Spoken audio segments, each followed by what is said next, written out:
महाशिवरात्रि एक ऐसा पावन पर्व जो हर साल फागुन मास की कृष्ण पक्ष की चतुर्दशी तिथि में मनाया जाता है और हिंदू धर्म में इसको बड़े ही धूमधाम से, बड़े ही प्यार से मनाया जाता है।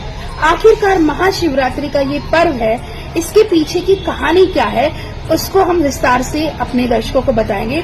सबसे पुरानी कथाओं में से समुद्र मंथन की जो कथा है वो महाशिवरात्रि से जुड़ी हुई है। इसके अलावा अगर हम बात करें भोलेनाथ की ज्योतिर्लिंग में प्रकट होने की, तो ये भी कहानी जो है महाशिवरात्रि के पर्व से जुड़ी हुई है।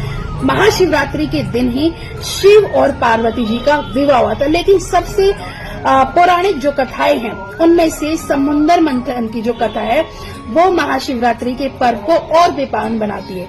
महाशिवरात्रि के दिन ही समुद्र मंथन हुआ था और समुद्र मंथन के दौरान जो अमृत और विष निकला था उसी को लेकर महाशिवरात्रि का पर्व मनाया जाता है। आपको बता दें, समुद्र मंथन के दौरान जो विष निकला था अगर वो दुनिया में फैल जाता तो ये पूरी दुनिया ही नष्ट हो जाती, लेकिन भोलेनाथ ने, हमारे महाराज ने वो जो विष है वो अपने आप ग्रहण कर ले ताकि ये संसार, ये दुनिया यूं ही चलती रहे।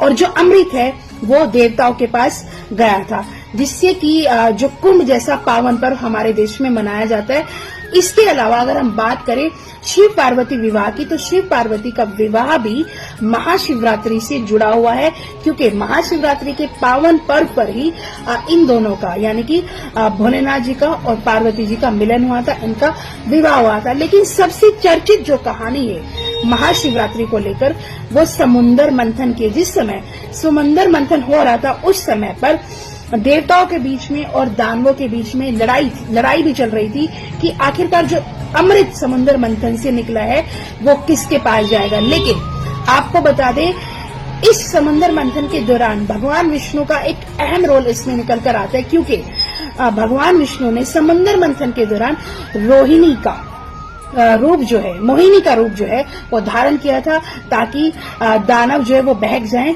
और जो हमारे देवताओं के जयंत सेनापति थे उनको अमृत का घड़ा जो है भगवान विष्णु ने समर्पित कर दिया था कि ये आप लेकर जाओ और इसे देवताओं तक पहुंचाओ। लेकिन उस दौरान ही, यानी कि जब वो भाग रहे थे घड़ा लेकर, 4 अमृत की बूंदें 4 ऐसी जगहों पर गिरी जहां पर आज जो है कुंभ का मेला लगता है। कुंभ जैसा पावन पर्व मनाया जाता है।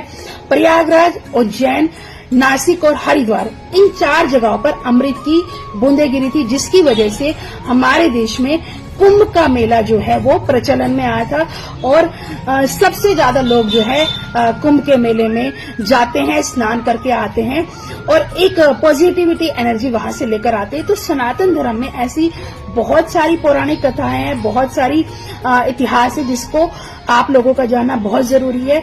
यूं तो वैज्ञानिक तरीके से देखा जाए तो सनातन धर्म या किसी भी धर्म को तवज्जो नहीं दी जाती, लेकिन कहीं ना कहीं एक पॉजिटिव पावर जो हमें ऊपर वाले से जोड़ के रखती है वो ही है ये पावर।